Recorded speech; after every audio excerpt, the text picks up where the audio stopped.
This right here is a smartphone, and it's the closest thing we have to literal magic. You can use it to talk to people on the other side of the planet. You can use it to listen to any song from any artist as many times as you'd like. And you can use it to get a double quarter pounder with cheese in as little as 15 minutes.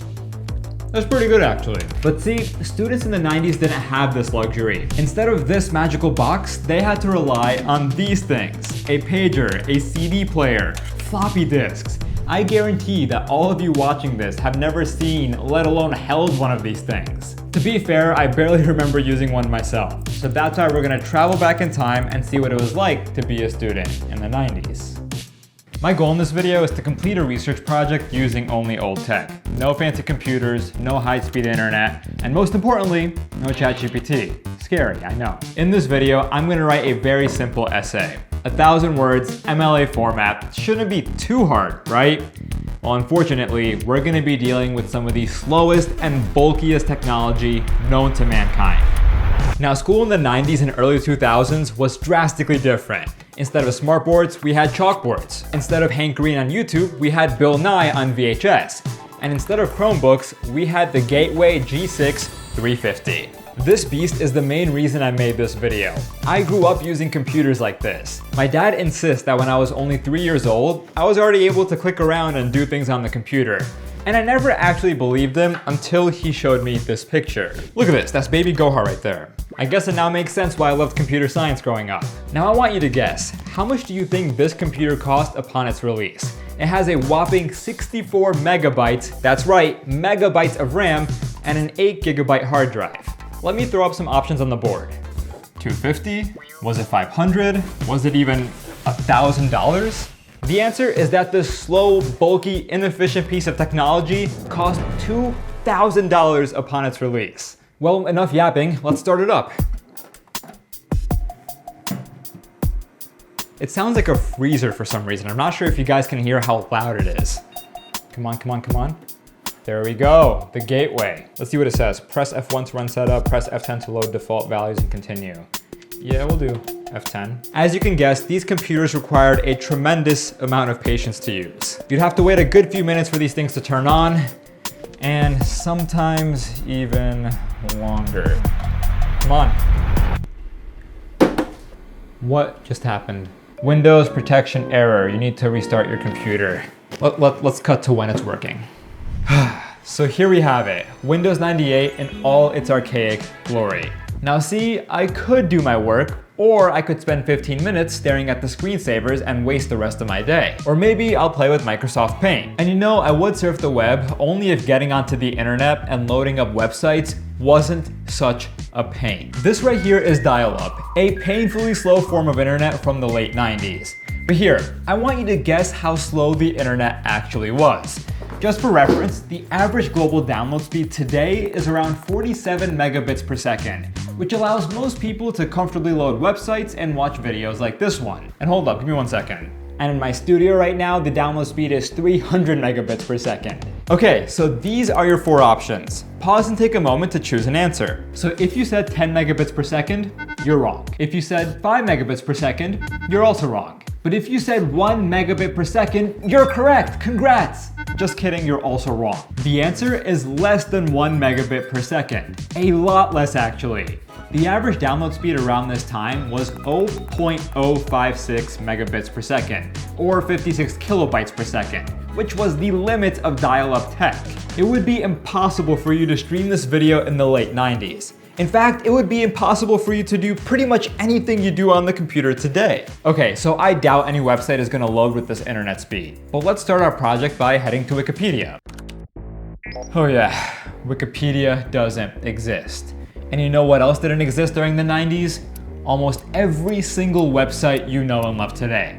At around this time, the internet had around 2 million websites. And today, around 2 billion. Million, billion, both of those numbers sound huge. But to put things into perspective, here's what 2 million looks like compared to 2 billion. The internet was pretty much a barren wasteland in the late 90s. Now Google was a thing back then, but as you can imagine, the results weren't all that great. For example, let's say our project is about the American Revolution. American Revolution. We're gonna have to wait for a bit. Any day now. Finally. So here's the thing. A lot of these results aren't relevant, some of them are even spam, and as you can imagine, most of them take forever to load. So no Wikipedia, no YouTube, and Google's barely a thing. So how do students even look things up on the computer? Let me show you, just give me 1 second. This is Encarta. It's like the Wikipedia of the 90s. And in fact, it's kind of even better. Let's pop this thing open and check it out.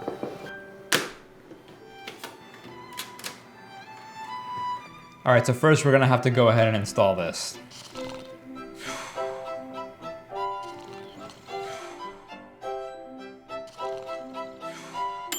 And would you look at that, it has finally loaded up. So yes, Encarta has thousands of articles, photos, and videos, just like Wikipedia.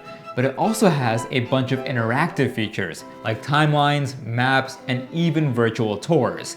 Low-key Wikipedia can't even compete. And let me tell you, some kids would go on Encarta and browse it for hours upon hours. Anyways, let's see if we can find anything good for our research project.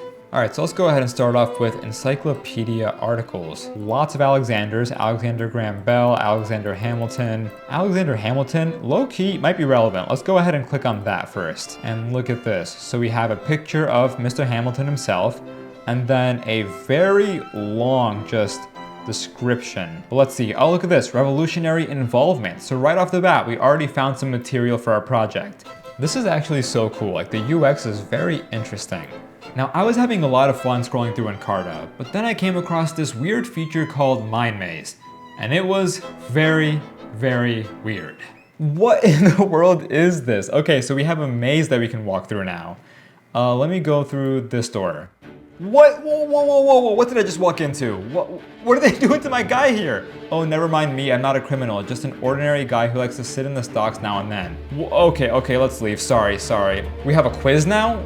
61 points, oh, the timer's going off. Okay, a body of salt water near New York City. Long Island Sound? Correct, 54 points added to your score. Okay, I thought this guy was about to die for a second. All right, let's continue along. Okay, so we're currently on an article about the United States of America. We have history, colonial developments, the struggle for North America, the American Revolution. All right, perfect. So I think we found the exact article we need for our research project. But here's the thing. In the late 90s, not everyone would or even could use Encarta because personal computers weren't that big of a thing yet. So what would they do instead? Let me go grab my keys and show you.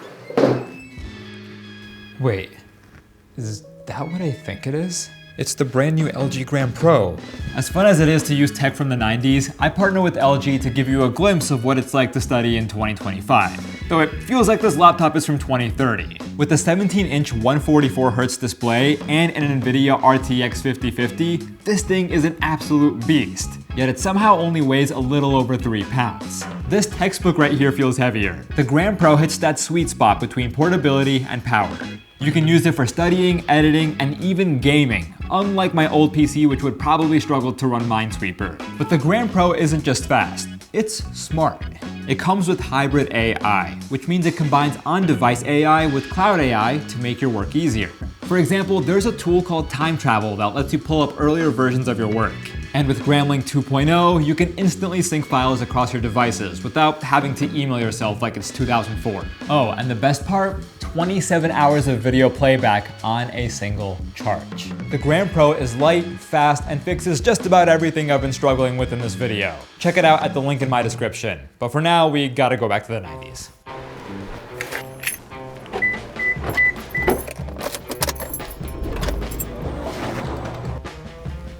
Even though Encarta was popular and computers were becoming more common, most work still required manual pen and paper effort. This means you had to go and find the right books, search for the relevant information, and then manually cite it in your work. And then to make matters more annoying, you couldn't simply use a computer to see what a library had, because most didn't have computers. You had to use these things, card catalogs, which would take quite a lot of time to use. So to have the true 90s experience, I'm going to go ahead and try to search for some books about the American Revolution without using any computers. Okay, we are in the wrong section right now. Okay, so I see some world history books here. There's a book about Henry VIII. These seem to all be biographies here, but I think we're getting closer. I do not miss getting SAT prep books in the library. A bunch of books about war here, but I don't see anything about the revolution. Civil War Road Trip Guide.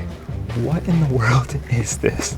That's not what we're looking for, but pretty cool. Oh, there we go. The American Revolution. I kid you not, this took me like half an hour. I have been walking around here for so long. This one, I think, is probably good. Let's go with this one, and then the American Revolution, and see what we can find. Okay, so one small issue, those books seem very dense, and there are no pictures. So I'm also gonna go ahead and get this book from the Smithsonian about the revolution, and I think that should be good. 3 books. Thank you so much. All right, so we are back from the library and we have our 3 books here that we're gonna use to write an essay about the American Revolution. So let's see what we have. The first book here is called The American Revolution. I feel like this one is particularly relevant to what we're writing. This one is called 1774, The Long Year of the Revolution. And then this final book is called The American Revolution, A World War. This one's nice because it doesn't feel like a textbook, but it's obviously not a children's book either. I think this is like the perfect middle ground for our essay, so we'll be using this one a lot. Okay, but we do have one tiny issue though. Google Docs was obviously not a thing, so we're gonna have to go ahead and install Microsoft Word. And this is like Microsoft Office 97 or something, even before I was born. So let's go ahead and see how this looks. Now, once again, what's crazy about this is that the entire Office suite back in 1997 was only like 100 something megabytes. Today, a single TikTok of mine is more than that. Yeah, now compare that to the Office suite today, which is about 1.8 gigabytes, or about 18 times bigger than what we're installing right now. Oh my God, wait, we have Clippy. I feel like I haven't seen Clippy in decades. Yo, why is he staring like that? All right, guys, so with that said, it's officially time to dive into this essay. We're gonna keep it simple. We're just gonna keep it to 3 parts. What caused the American Revolution, what happened during the American Revolution, and what were the effects of the American Revolution. I can't believe I'm doing this. The American Revolution was one of the most significant turning points in world history. The causes of the revolution can be traced to the aftermath of the French and Indian War, which left Britain deeply in debt. Essays with no ChatGPT is crazy. The battles of Lexington and Concord marked the outbreak of armed conflict, and the following year, the Second Continental Congress appointed George Washington as commander of the Continental Army. The whole writing process was going smoothly until something weird happened. We have a computer virus. This one is called Happy99. Happy99 was one of the first widely known computer worms. It disguised itself as an email attachment called happy99.exe, which when opened would display these beautiful fireworks on your screen. But in the background, this virus was altering computer files and sending copies of itself to people you know. Although this thing didn't destroy your data, it showed how easily malware can spread, and it marked a turning point in cybersecurity awareness. Luckily for us, this is just a simulation, because Happy99 does not exist today. But not every virus was like this. CIH, also known as the Chernobyl virus, was extremely malicious. It activated on April 26th, the anniversary of the Chernobyl disaster, and it would completely destroy your system BIOS, making your computer unusable. The most infamous outbreak was in 1999, and it ended up infecting nearly 60 million computers, causing tens of millions of dollars in damages. But luckily, this thing wasn't bad at all. All you had to do was delete a couple files and just go about your day. So in other words, we're good to submit our essay. But how do we do that? Now, could I simply email this essay to my teacher? Of course. But there was a different way that students would submit projects back in the day. They would use these things. So these right here are floppy disks, and you can consider this to be the Google Drive of the late 90s. Essays, projects, assignments, pretty much anything you would save on these. But there's one thing I find very, very annoying. How little storage is on these things. Here, let's play a little guessing game. How much storage do you think is on a single floppy disk? A gigabyte? 100 megabytes? Maybe 10 megabytes? I mean, surely you have enough space for a couple photos and documents. But nope, a single floppy disk only has 1.44 megabytes of storage. In other words, you need 3 of these for a single iPhone picture, or 20 for a short video. And just for fun, guess how many you would need for GTA 5? 60,000. 60,000 just for one video game. Imagine how many you'll need for GTA 6. So was it a pain writing this research paper? Yes. And did I have to write a research paper? No, I could have just simply shown you the computer. We live in a world where everything is at our fingertips, where we can fill any desire with a single swipe. We don't have to experience the friction of calling a friend's landline to hang out, or to go to the library to consume new knowledge. Our world is becoming increasingly frictionless. We can do anything at any time without anyone. A reality that will only intensify as AI weaves itself deeper into our lives. Don't get me wrong, I'm grateful for AI. I'm grateful for my smartphone, and I am grateful for my absolute monster of a PC build. But part of me can't help but feel a little jealous for students back in the 90s. Would I have been happier had I grown up then? Who's to say? But there's something special about remembering a time when life moved slower, even at 56 kilobytes a second.